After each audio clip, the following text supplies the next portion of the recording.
환영하고, 여러분은 일단 승리하신 분들입니다. 나라를 위하여서 죽은 사람을 뭐라고 합니까?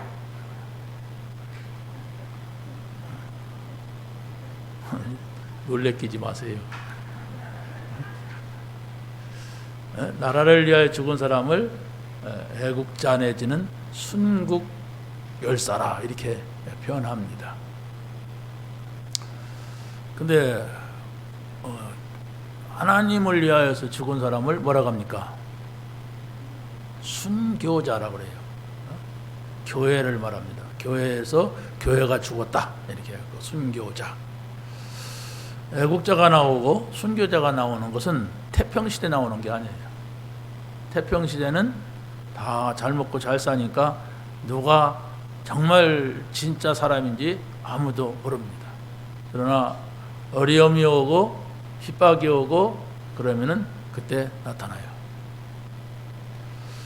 우리 기독교의 복음이라고 하는 것은 어렵게 시작했습니다.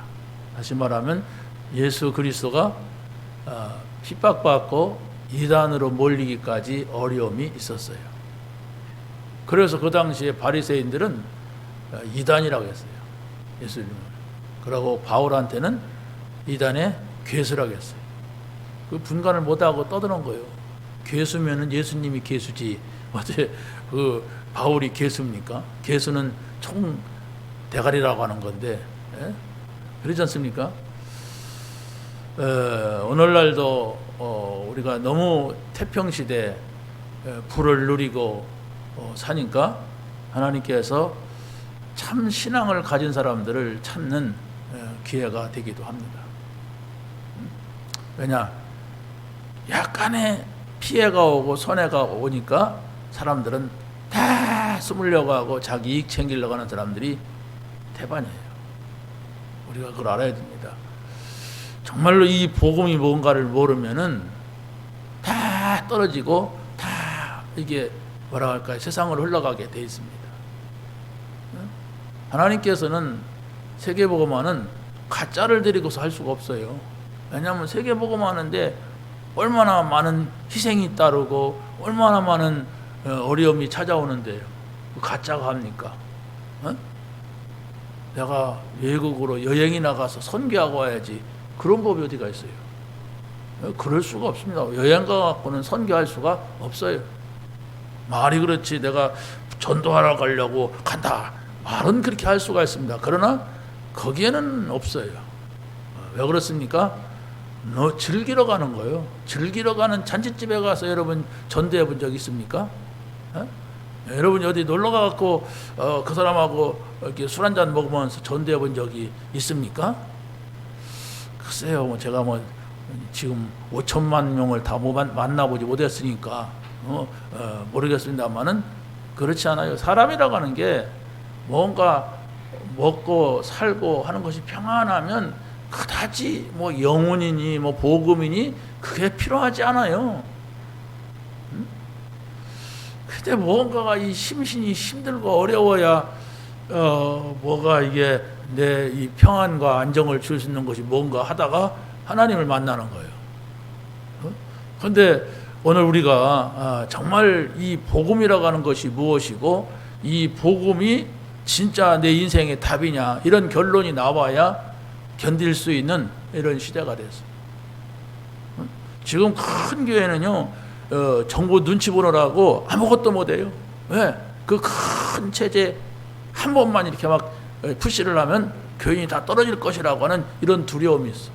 그래서 사람들은 막 한없이 막 부흥시키고 한없이 막 사람들을 모아가지고 성공하려고 하는 이런 욕망이 있어요.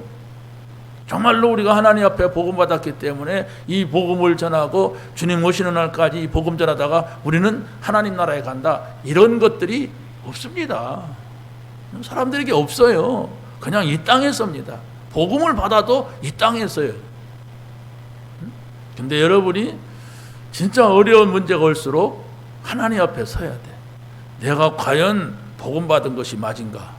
내가 과연 이 복음을 전할 사람이 맞은가? 아니면 내가 복음 받고도 종교 생활하고 있는가? 아니면 내가 의지할 데가 없으니까 그냥 복음에 막 집착이 돼 있는가?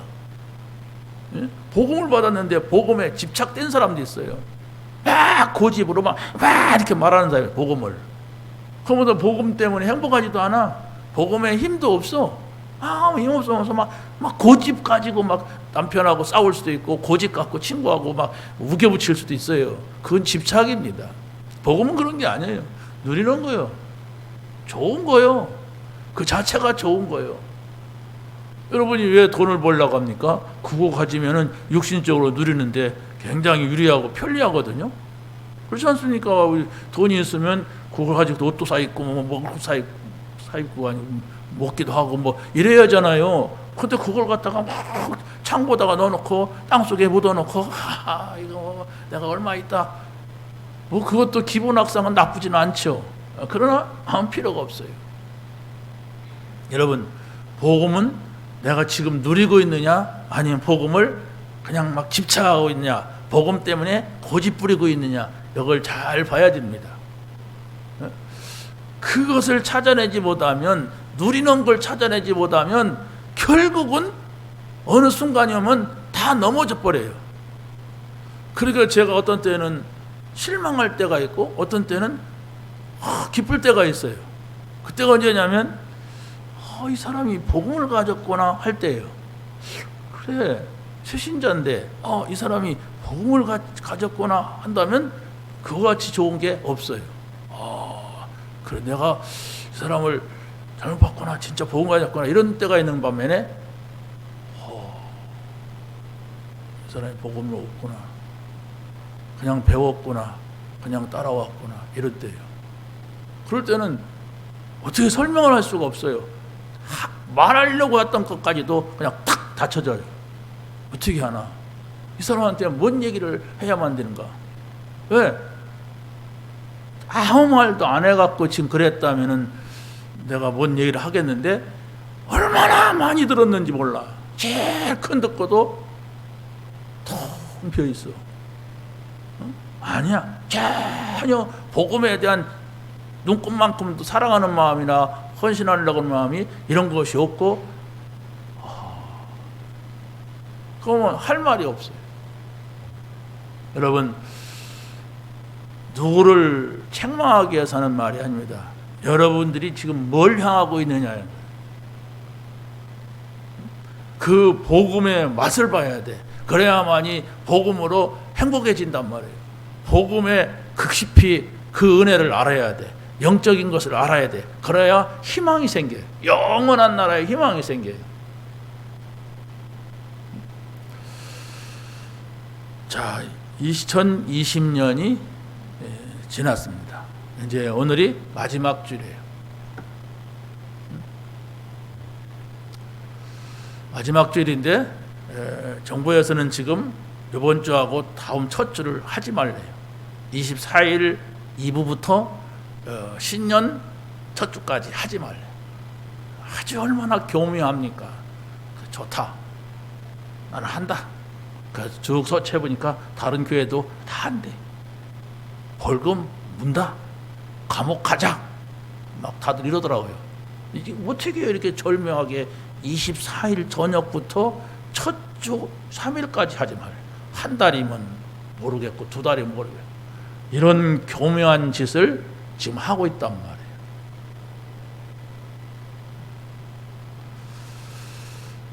오늘 본문으로 돌아가서 이 바울이라고 하는 사람은 뭐라고 하냐면 그러나 그랬어요. 그러나라고 하는 것은 앞에 뭔 얘기가 있었다는 얘기예요.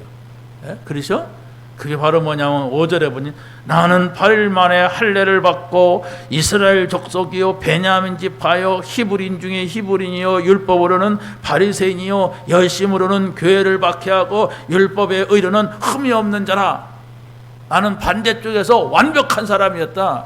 나는 완벽하게 살려고 했다. 그런데 그게 아니다. 이걸 말하는 거예요. 그게 아니었다. 내가 지금까지 배웠고 가졌고 자랑하던 모든 것이 다 헛것이었다.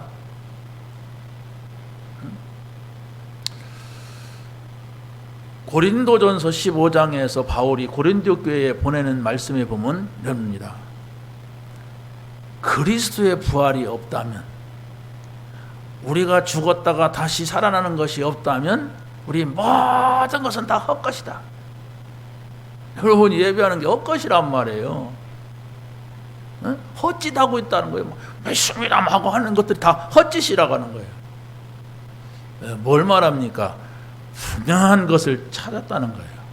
영적인 것을 찾았다고 하는 거예요. 그걸 찾지 못하면 여러분이 자꾸 헛짓하는 거예요.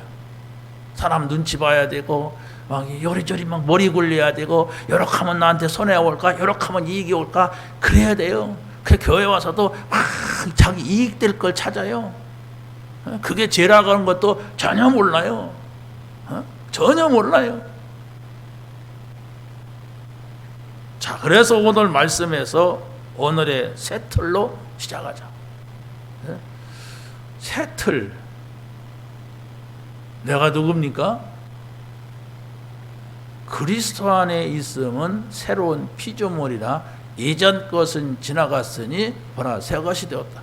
2020년도가 지나가기도 했지만 더 중요한 것은 그리스도를 알지 못할 때 나의 과거가 다 지나갔어요. 그리스도 안에 있다면, 여러분이 그리스도의 이름으로 구원을 받았다면 이전 것은 여러분의 것이 아닙니다. 이제 우리는 첫 번째, 새 신분은 새로운 시작이 가능한 거예요. 여러분은 새로운 신분, 하나님의 자녀. 이걸 여러분이 한순간도 잊어버려서는 안 돼요. 한순간도 내가 하나님의 자녀로서 나는 지금 예배하고, 하나님의 자녀로서 집에 가고, 하나님의 자녀로서 이 일을 하고, 이것이 잊어버린다면 그 사람은 신자가 아니에요. 3번 잊어버렸다고 신자가 아니냐, 뭐 그런 얘기는 아닌데, 우리가 신자의 삶을 살아야 돼. 여기에는 어마어마한 하나님의 축복이 있는 거예요. 신자의 삶. 근데 좋을 때는 여러분이 신자고, 교회 올 때는 신자인데, 밖에 나가면 그냥 원래대로 돌아가 버린단 말이에요. 왜 그럴까요? 여러분이 요 질문만 던지면 돼. 그게 말씀을 붙잡은 거예요. 아, 나는 새로운 신분을 가진 사람이고, 나는 새로운 시작이 가능한 사람이다. 왜 그렇습니까? 우리가 사단이 공격할 많은 조건들이 있는데 이것을 바꿔버리는 길이에요. 왜? 하나님의 자녀가 됐는데도 내 생각 속에는 불신자의 생각이야. 내가 불신자다 이렇게는 하지 않죠. 그런데 아무렇게나 막 살아. 뭐 조심해야 된다 그런 얘기가 아니에요. 나는 구원받은 자로서 하나님과 함께 사는 거, 이걸 자꾸 찾아내야 돼요. 아, 구원받은 사람은 이래 사는 것이 아니구나. 구원받은 사람은 하나님이 함께 하는구나. 구원받은 사람은 이런 때는 이렇게 기도해야 되겠구나. 구원받은 사람은 이런 때는 말씀으로 찾아가서 봐야 되겠구나. 이런 것들이 자꾸 여러분의 삶 속에서 확인되고 발견돼야 돼요. 근데 전혀 의식이 없다고 하는 것은, 그렇지 않습니까? 여러분이 평생 동안 예수 믿어도 전혀 그런 의식이 없다고 하는 것은 육신의 사람이에요. 거기다가 하나님 응답하지 않아요. 왜 그렇습니까? 분명히 불신자의 삶에 하나님 응답하면 결과가 이상해지다니까. 나는 야 하나님 안 믿어도 잘만 되더라. 나는 기도 한 번 안 해도 뭐 이렇더라. 뭐 이런 식으로 가버려요. 그럼 하나님께서 응답하시고 어떻게 되겠어요? 예? 그 인간 베리는 거지. 영영 돌아올 수 없는 길로 보내는 거지. 하나님 그런 하나님이 아니잖아요. 여러분이 언약을 잡아야 돼. 이 사단의 세력을 꺾는 언약. 정말로 지옥 갈 수밖에 없는 그 문제를 해결한 언약. 이걸 우리가 단단히 잡아야 돼요. 자, 이 복음을 가지고 여러분이 있다면, 여러분이 구원받은 것이 있다면은 세상에 나가서 불신앙에 빠질 수 있는 요소들이 너무 많은데 거기에 바로 거기서 나를 지켜야 돼.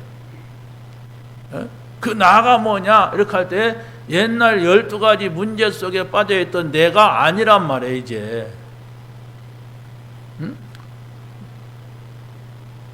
내 중심, 내 욕심, 내 생각 이렇게 사는 것은 옛날의 나요. 그런데 이제는 하나님과 함께 사는 나, 하나님과 함께하는 나의 것이라고 했어요. 그렇죠? 하나님이 함께하는 나의 현장이라고 했어요. 이것을 여러분이 생각을 해야 된단 말이에요. 일단 생각도 없는데 어떻게 신앙이 삶이 됩니까? 생각을 해야 된다면 나는 내가 아니다. 하나님이 지금 나와 함께한다. 지금 이건 내 거 아니다. 하나님이 함께하는 나의 것이다. 이게 중요한 것입니다. 그래야만이 저 불신자들은 지금 많은 영적 문제에 빠져 있는데, 여러분 유튜브에 들어가 보면 얼마나 이 점쟁이들 무당들이 판을 칩니까? 이것들은 윤리 도덕도 없고 뭐 아무튼 막 별 희한한 말들을 다 해요. 큰 사람들이 그냥 거기에 연약하니까 쫙 가서 자기 인생을 물어봐요. 귀신 들린 여자한테, 귀신 들린 남자한테. 여기에서 빠져나올 수가 없습니다. 불신자들은. 예수 믿는 사람도 간다고 하죠. 근데 갔다가 욕먹고 온다고 하잖아요. 자, 우리는 하나님의 자녀로서의 새로운 이 삶을 누리도록, 이 신분을 누리도록 우리가 부름받았단 말이에요. 많은 사람들이 세상에 있지만은 그 가운데서 바로 하나님께서 나를 부르셨어. 나보다 잘났고 나보다 훌륭한 사람들이 얼마나 많아요. 나보다 가졌고 나보다 많이 배웠고 나보다 저 사람은 키도 크다, 얼굴도 잘생겼다, 돈도 많다, 그런 사람들이 얼마나 많아요. 그런데 그 사람들은 순간 자기도 모르게 거기에 빠져가지고 하나님을 믿지 않을 수도 있어요. 그것 때문에. 여러분이 막 삼성에 속한 사람 같다면 그거 믿겠어요? 없습니다. 거기서 그 예수님도 그런 말씀하셨잖아요. 그런 부자가 구원받는다는 것은 낙타 바늘길 통과하는 만큼이나 어렵다. 왜? 거기 잡혀버렸어요. 거기에 집착이 되어버렸어요. 사단이 그걸 가지고 그 사람 마음대로 흔듭니다. 그래서 사람들도 뭐 돈이 아니라도 사단이 붙잡고 있는 게 있거든. 그걸 우리는 영적 문제라고 그래요. 그 영적 문제에서 못 빠져나와요. 절대로 못 빠져나와요. 그래서 우리는 그리스도 그러는 거예요. 하나님 나라, 성령 충만, 이것을 여러분이 확실하게 여러분의 것이 되지 않으면은 못 빠져나와요. 저 사람은 자기가 영적 문제에 있다는 것을 모르는구나. 저 사람은 자기가 영적인 문제에 있다는 것을 아는데도 영적 문제라고 하면 그렇게 기뻐하지 않아요. 나만 영적 문제 있나? 하든지. 아니요, 가짜 가면 영적 문제래. 이런 사람들은 절대로 못 빠져나옵니다. 그게 내게 이게 문제구나. 이랬을 때 하나님 앞에서요. 하나님, 제가 왜 이런 영적 문제에 시달려야 됩니까? 저는 오직 그리스도가 필요한 사람입니다. 이렇게 여러분의 진실이 담겨져야 그 복음을 깨닫지요. 그걸 뭐 자꾸 막 우긴다고 되는 겁니까? 큰 소리 친다고 되는 것은 아니잖아요. 자, 그래서 바로 우리가 이 신분을 누린다고 하는 것은 복음이 정리되는 게 필요한데, 첫째가 말씀 정리요. 그리스도, 하나님 나라, 성령 충만, 이것이 잘 이해가 되고 말할 수 있다고 하는 게 정리된 겁니다. 그리고 또 하나님께서 나를 향한 절대 계획, 나를 향한 복음 안에 있는 절대 계획이 뭐냐? 가장 중요한 것은 여러분이 복음 받기를 원해요. 복음이 절대 필요하다는 것을 알기를 원해요. 그게 구원입니다. 누구 따라서 했다고 해서 구원받은 게 아니에요. 내가 구원받았는지 안 받았는지도 헷갈리고 하는 사람이 많아요. 내가 복음 받기를 원해요. 그 복음 받았다는 것은 뭡니까? 그리스도로 결론 내는 거예요. 그리스도가 답인 거예요. 그리고 하나님께서는 우리가 전도자의 길을 가는 절대 여정 속에 있기를 원합니다. 여러분이 복음 받았습니까? 그럼 전도자의 길을 가기를 원해요. 그게 절대 여정이, 절대라는 게 뭐예요? 하나님이 가게 하시는 것, 하나님이 함께 하시는 여정. 그래서 바로 하나님께서는 우리를 통하여서 세계 복음화라고 하는 절대 목표를 향하여서 가는 것인데, 이것이 정리돼야 우리가 기도가 정리가 됐다는 거예요. 우리가 기도하는 것은 마치 미신 믿듯이 저 불신자가 나무 밑에 가서 하듯이 그런 기도를 하면 안 된단 말이에요. 예수님께서 제발 좀 그런 기도를 하지 말으라 그러는데 끝까지 나는 그거 붙잡고 하는 거예요. 막 하나님 이것도 해주시고 저것도 해주시고 요거 잘 되게 하시고 저것도 하지 마. 내가 다 알아. 아버지가 다 안다. 너희는 그런 기도 하지 말아라. 하나님 나라 놓고 기도해라. 하나님이 너와 함께하면 다 끝나는 거다. 에? 하나님의 뜻이 뭔지 아느냐? 그거 놓고 기도해라. 하나님의 마음을 안다면 그 문제 아니다. 이러는데 그 말은 나한테 필요하지 않아. 그냥 제쳐놓고 그냥 내가 향하는 게 있어. 내가 목표하는 게 있어. 이게 미신 기도요, 우상 기도요, 종교 기도란 말이에요. 여러분이 약간만 바꿔도 돼요. 그러면 말씀이 들려지고 깨달아져요. 내가 지금부터 내 기도를 먼저 점검을 해야 되겠구나. 이렇게만 생각을 해도 됩니다. 하나님, 제가 기도가 영 바뀌지 않습니다. 왜 나는 기도만 하면은 입만 열었다면 뭐 달라고 하는 것으로 시작해서 뭐 달라고 하는 것으로 끝납니까? 내가 거짓입니까? 내가 하나님의 자녀인데 하나님 안에 있으면 모든 것을 주시게 돼 있고, 또 그 문제가 해결되지 않아도 그 문제를 하나님이 아시기 때문에 그 문제 속에 두신 하나님의 축복이 있는데 내가 왜 이럽니까? 이렇게 여러분 자신이 하나님 앞에 순간만 돌아와도 하나님께서 주신 은혜는 큽니다.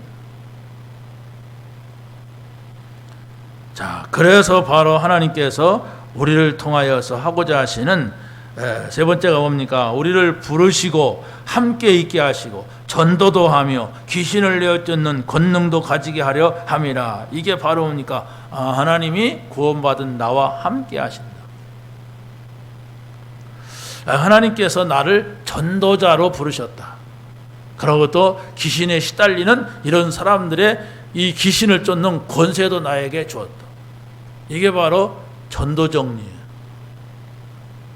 한 사람을 교회로 데려오는 것도 뭐 중요하지만은 중요한 것은 하나님과 함께하는 비밀을 전달해 줘야 돼. 그러고 새신자라 할지라도 우리가 가장 중요한 것은 전도라고 하는 거. 그렇잖아요. 지금 지옥 갈 사람이요, 사단한테 지금 시달림을 당하고 있어. 그 사람들에 필요한 것이 뭡니까? 복음을 주는 거예요. 그 복음을 줘서 그 사람이 거기서 빠져나오지 못하면 교회 안에 와도 오히려 뭐 더 시달려요. 사단이 교회 오면은요, 그 사람 더 괴롭혀요. 그러니까 어떤 사람 그러잖아요. 내가 교회 갔더니 막 이런 일이 생겼다. 그럴 수가 있습니다. 우리는 그런 사람한테 아니야, 사단은 그 하나님 앞에서 꺾이지, 나 이렇게 말하지만 그 사람이 복음 받지 못하면 시달린단 말이에요. 시달려도 지옥은 안 가요. 그 사람이 복음 받았다면. 근데 그걸 넘어설 수 있는 힘을 줘야 돼. 복음, 그리스도. 아니면은 거기서 못 빠져나와요. 그럼 평생을 그런다면, 종교적인 마음을 가지고 평생을 그런다면 그게 무슨 신앙생활이에요? 그러다가 지옥 갈 건데. 그렇잖아요? 복음을 받게 만들어야 돼. 세 번째는 새로운 누림은 집중할 조건이 되어야 된다. 누려야 돼. 새롭게 삶을 누려야 되는데 집중할 조건이 뭐냐? 사람들은 돈에 집착하고 성공에 집착하고 사랑에 집착하고 마약에 집착하고 이게 전부가 다 뭐냐면 사단이 준 것들이에요. 사단이 그 사람한테 연약한 것을 알고 이 사람은 이걸 붙잡고 움직이면 내가 얼마든지 몰고 갈 수가 있다. 이걸 알아요. 그게 바로 복음 받은 사람이 그렇다면 얼마나 안타까울 일입니까? 그렇잖아요. 우리는 복음 받았다는 건 사단을 결박할 수 있는, 그렇지 않습니까? 귀신을 내어 쫓는 권능이 있는 이런 우리들인데 이런 게 매여가지고 쫙 집착해서 뭔가 문만 열고 나가면 뭔가 또 다른 것을 향해서 가야 된다면 가야지요. 그러나 우리는 늘 하나님의 인도가 무엇인가를 찾아야 됩니다. 그래서 바로 여러분이 아침에 나는 어떻게 시작할 것이냐 이렇게 할 때 모든 사람들이 신앙생활을 하면은 받은 말씀이 있어요. 받은 말씀을 여러분이 한 번쯤이라도 생각을 하고 하루를 시작해야 돼. 그럼 우리가 이 강단 메시지가 있으니까 이것을 갖다가 빨리 대지 소지만 탁탁 읽어봐도요, 여러분의 생각은 달라져요. 아, 내가 이 말씀 가지고 하루를 인도받자, 이렇게 한다면. 그리고 여러분이 저녁이 되었다 그렇다면 여러분이 가장 좋은 장소를 찾아서 한 장이라도 찬양할 수 있는 시간이 있다면, 정말로 하나님의 말씀이 여러분의 그 자료 속에 들어있는 그런 것이 아니라 여러분의 입으로 고백되어지는 기도가 된다면, 그렇다고 해서 뭐 금방 내 뭐가 막 엄청나게 달라지는 건 아니에요. 그런데 우리가 그런 상황으로 계속 간다고 하는 것은 분명히 나의 상태입니다. 그렇게 할 수 있는 나의 상태가 있고, 전혀 그런 건 나 혼자는 못하는 상태가 있어요. 평생을 믿는데도 자기 혼자는 못해. 그냥 교회에서 오라고만 하면 오고, 뭐 그것도 맨날 오나 그냥 어쩌다 오고 뭐 이러면서 신앙생활 하니까 안 되는 거예요. 나의 상태예요.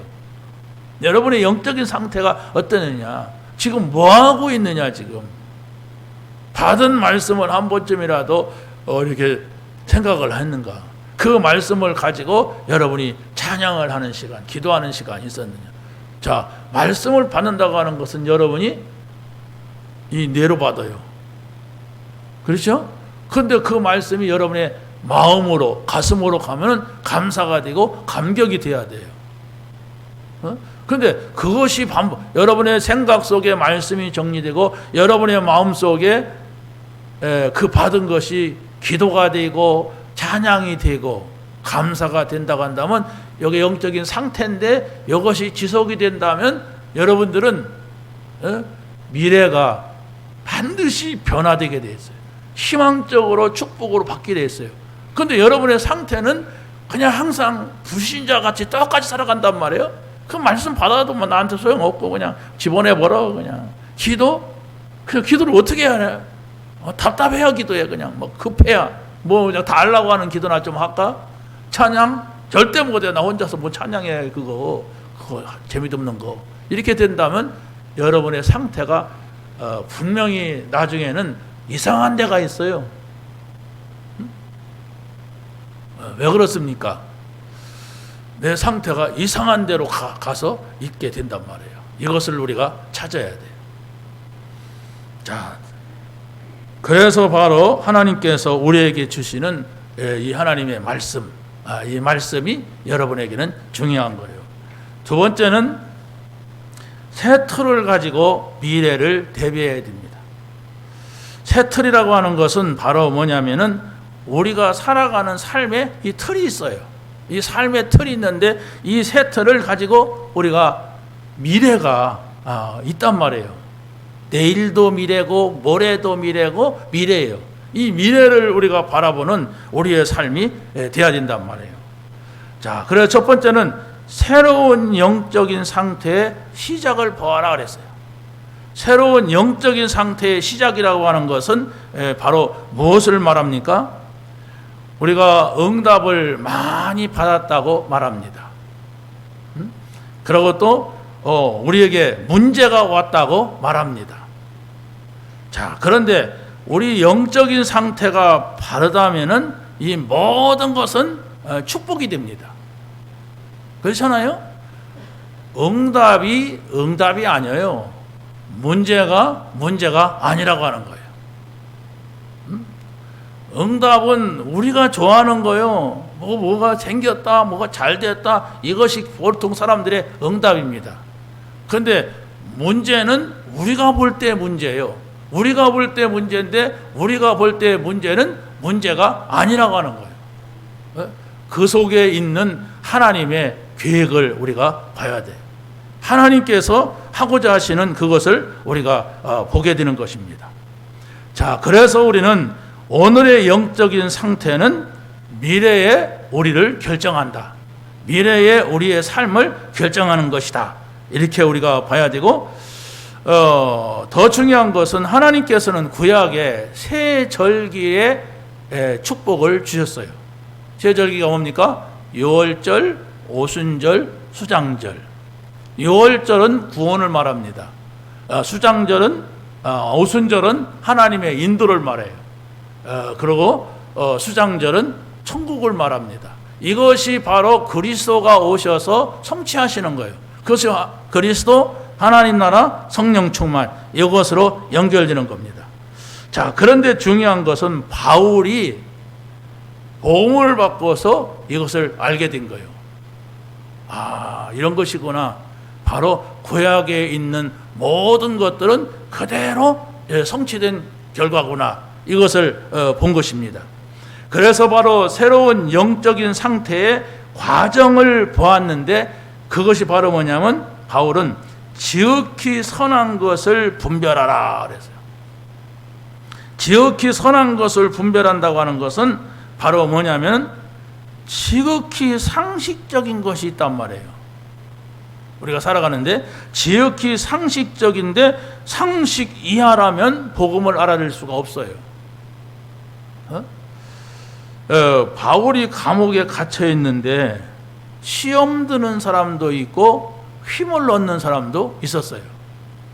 시험을 드는 사람들은 누구냐 이렇게 할 때에 아니 하나님이 살아계시면 어찌하여서 바울이 감옥에 갇히느냐 이렇게 생각하는 사람이 시험 드는 사람이었어.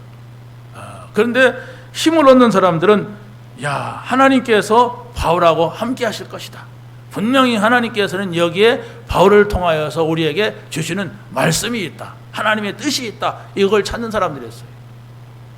그래서 바로 우리가 이 복음을 받았다고 하는 것은 아무것도 문제가 안 되는 거예요. 우리가 막상 죽음이 찾아온다 할지라도 문제가 되지 않는 거예요. 왜 그렇습니까? 우리는 영원한 하나님 나라를 소망하고 있기 때문에 그렇습니다. 그래서 성경에서는 죽었다 이러지 않고 잔다 이렇게 말하고 있어요. 다시 말하면 이 세상에서 사는 것이 끝나는 것이 아니란 말이에요. 아니고 영원한 나라로 가는 거예요. 이걸 여러분이 꼭 기억해야 돼요. 이 세상에서 죽으면 막 절망 가운데 빠지고 정신이 없는 사람이 있단 말이에요. 그러니까 평상시 예수를 잘 믿던 사람인데 자기 남편이 죽으니까 얼마나 절망이 되겠어. 이 땅에서 희망을 가지고 살았는데 여러분 같으면 어떡하겠습니까? 그런데 가서 보니까 이거 막 꼴따락 넘어가려고 할 정도로 막 울어 그래서 정신 차려라 그랬다잖아요. 그러면서 시집 한 번 더 가라 그랬다잖아요. 농담서. 그 자기도 울다가 삐 웃더래. 문제 삼지 마세요. 우리는 이 땅에서 못 살면 저 세상으로 가는 겁니다. 하나님께서는 바로 우리에게 그런 시간표를 주시는 것입니다. 자, 그래서 바로 우리가 이 바울의 신앙 고백을 보게 되면은 그리스도 안에 들어온 것은 지금까지 유익하던 것, 자랑하던 것 이것을 배설물로 여긴다. 다시 말하면 하나님 모를 때에 내가 가지고 자랑하던 것 이런 것들을 다 버린다 이렇게 말했어요. 왜 그렇습니까? 그리스도를 알고 보니까 이 그리스도 안에 있는 것은 어마어마한 하나님의 축복이 있다는 것을 깨닫게 된 것입니다. 세 번째는 새로운 영적인 상태의 방향입니다.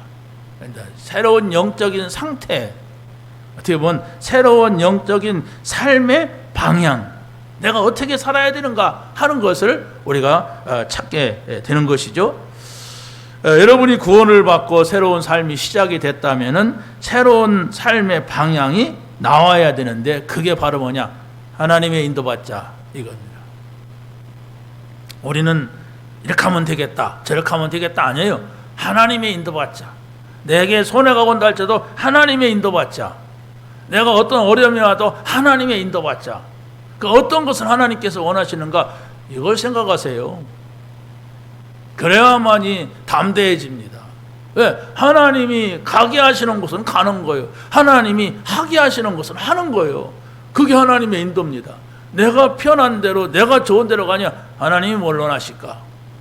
여러분이 어떤 일을 하기도 하고 어떤 곳에 가기도 합니다. 그럴 때 여러분들은 여러분의 편리를 따고 여러분의 이익을 따라서 할 수가 있어요.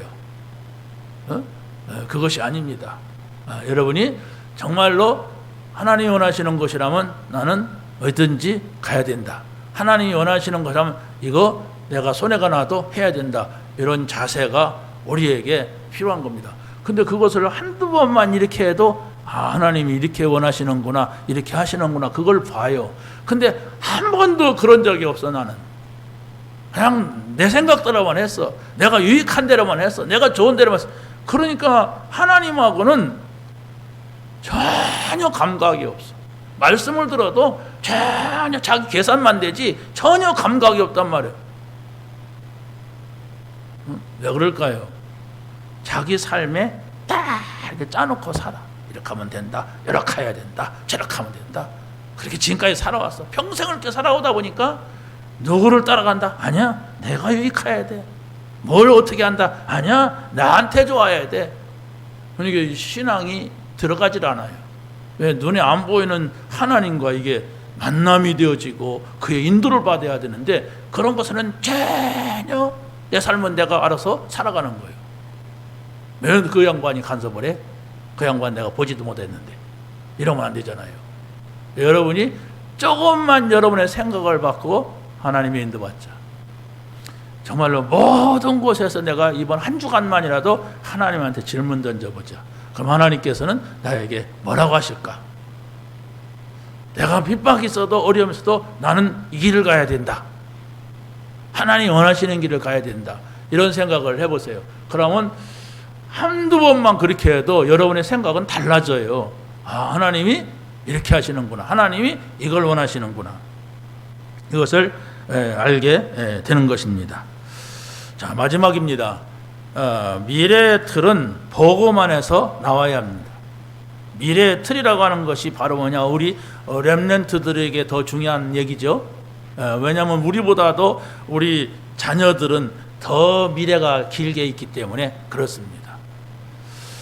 자, 첫 번째가 뭐냐면 부모가 찾을 달란트는 절대 언약이다.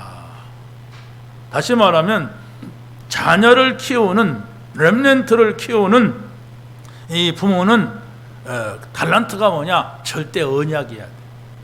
달란트라고 하는 것은 뭐냐면 하나님이 그 사람에게만 주신 그 무엇인가요?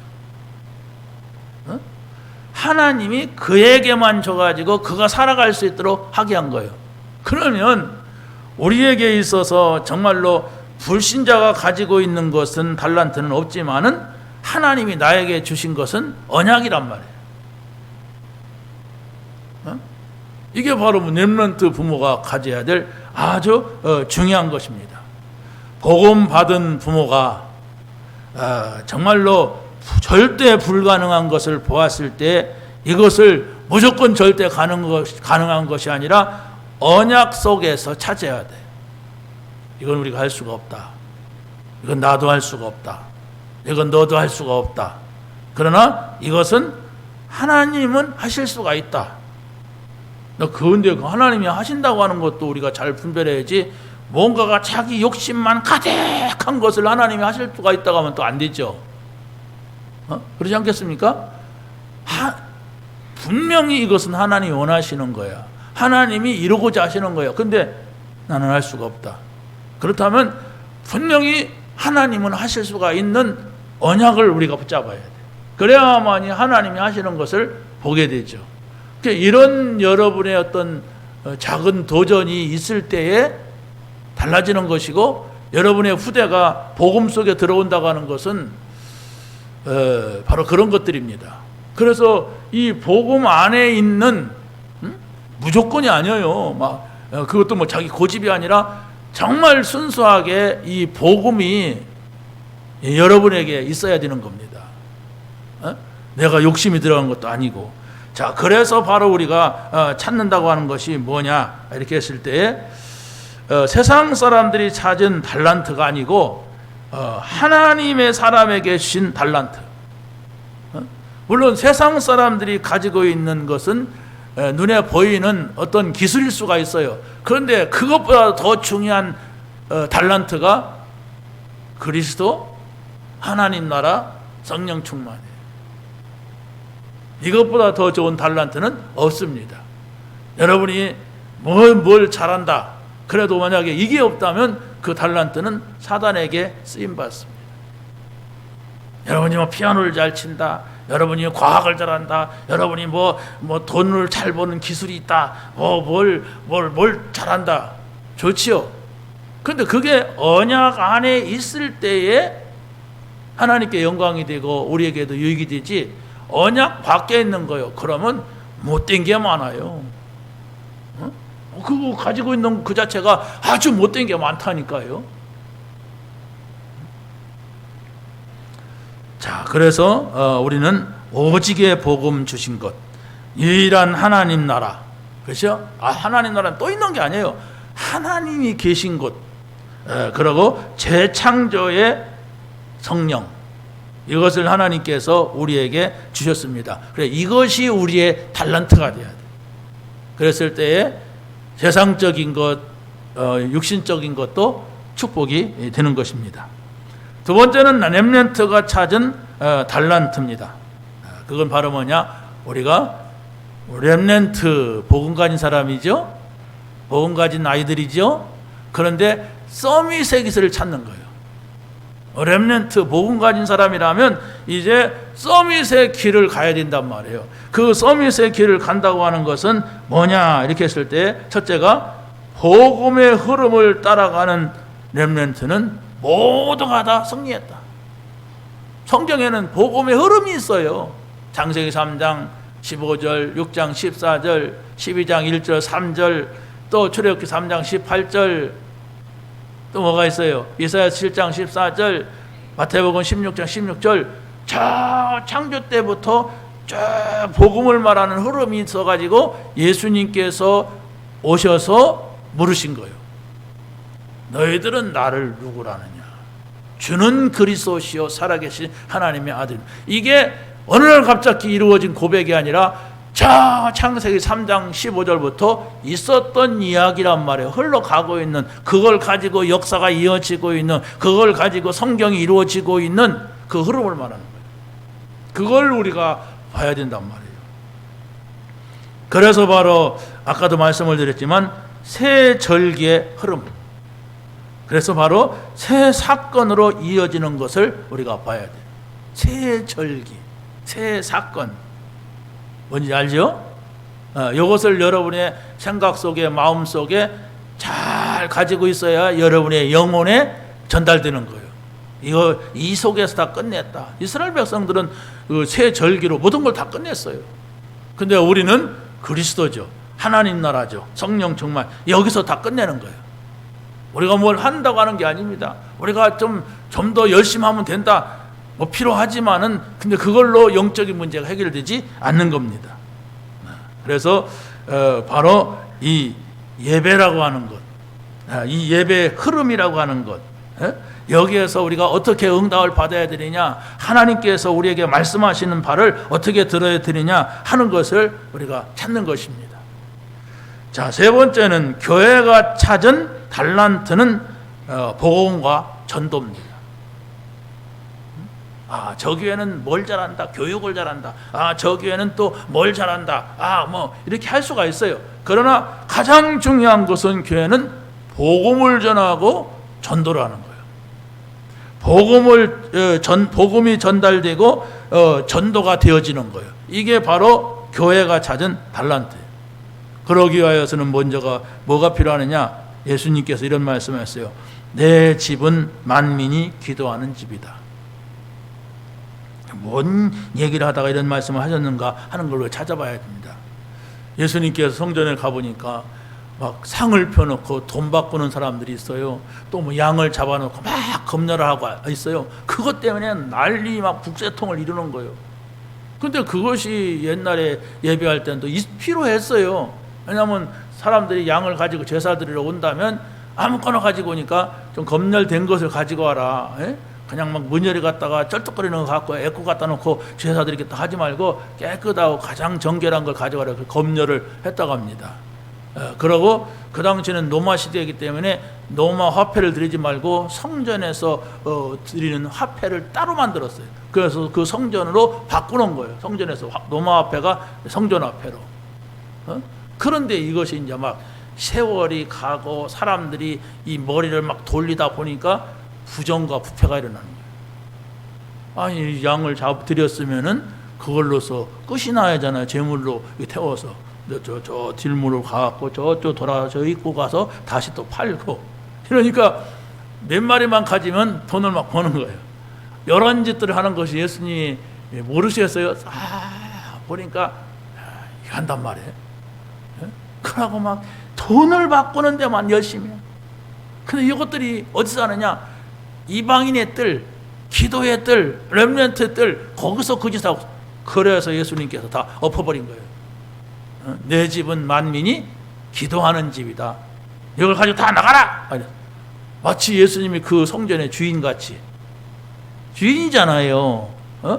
근데 그 성전에 맡은 사람들이 있잖아요. 그러니까 이 젊은 사람이 말이야, 청년이 가서 그러니까 기가 막힌 거 아니에요. 또 바리새인들은 네가 뭔데? 내가 하나님의 아들이다. 이런단 말이에요. 그러니까 이게 문제가 된 거예요. 자, 우리가 결론적으로 기억을 해야 됩니다. 교회는 하나님이 원하시는 것. 다시 말하면 병든 자가 와서 복음받고 치유받아야 돼. 그래서 치유는 몸이 병들을 수도 있지만 더 중요한 것은 영이 병들어 있는 사람이에요. 하나님을 만나도 하나님을 만난 줄 모르는 사람들, 이게 영이 병들은 거예요. 자, 그리고 우리 교회는 렘넌트를 찾고 렘넌트가 서밋으로 가는 길로 나가야 돼.